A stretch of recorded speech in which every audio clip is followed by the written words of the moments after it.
Good morning, Lowry Class. I hope you are all well. I am missing you like mad. School wasn't the same without you yesterday. It was too quiet. But here I am. I have promised you some storybooks, and we have got one of our very favourites here. It is Mr. Wolf's Pancakes, and it is from the publisher Egmont, and it says it right down here. And it is from the wonderful author. Remember, our author is somebody who writes the book. And our illustrator in this one, she's so very clever, Jan Fernley, and it is Mr. Wolf's Pancakes. Hope you enjoy. One day, Mr. Wolf was feeling hungry. He fancied some pancakes. Yum, yum, he said, licking his lips at the thought of a pile of fresh, delicious pancakes. Mr. Wolf had never made pancakes before. So he took his great big recipe book down off the shelf and looked inside. But wolves can't read very well, and Mr. Wolf had trouble making sense of it. So he went to get some help from his neighbours. He called on Chicken Licking, who lived nearby. "Please, can you help me read this?" he asked. "No," said Chicken Licking, slamming the door in Mr. Wolf's face. Bang! "Oh dear," sighed Mr. Wolf. He sat down slowly, read the book, and wondered what he needed all by himself.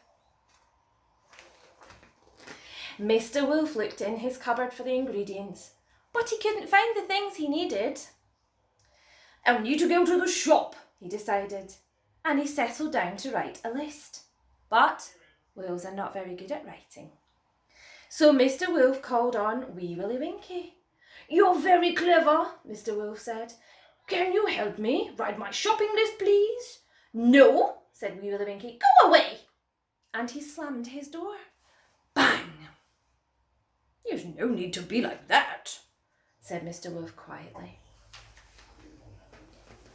Mr. Wolf sat down and tried very hard with his writing until he'd made his shopping list all by himself. Now, he needed to count his money to make sure he had enough, but wolves aren't very good at counting. So he went to the gingerbread man for some help. "Can you help me count my money, please?" he asked politely. "No, I'm too busy to bother with you," said the gingerbread man, slamming his door. Bang! So poor Mr. Wolf had to sit down and count his money. It took him a long time, and he had to check it 3 times before it was right. But he did it all by himself. Mr. Wolf needed a basket to carry all his shopping, so he called on Little Red Riding Hood. "Please, may I borrow your basket?" he asked very nicely. "I'm not lending my basket to you," said Little Red Riding Hood. "Now, clear off!" So Mr. Wolf set out to the shop without a basket. "Oh, I'll manage," he said. Mr. Wolf went to the shops. Let me see.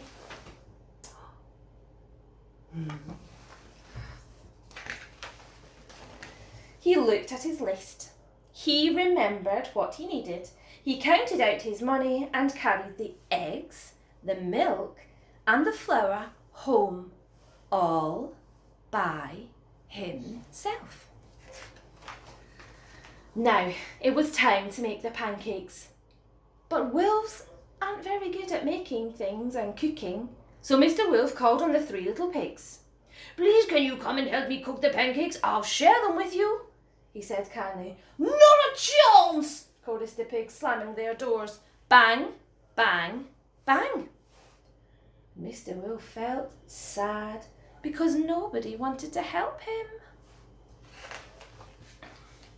Mr. Wolf went home and started to make the pancakes all by himself. Soon there was a huge pile of delicious pancakes on the table, all ready for eating. Now, As Mr. Wolf had been making his pancakes, a lovely smell had drifted all round the kitchen. All of his neighbours could smell it, and it made them feel very hungry.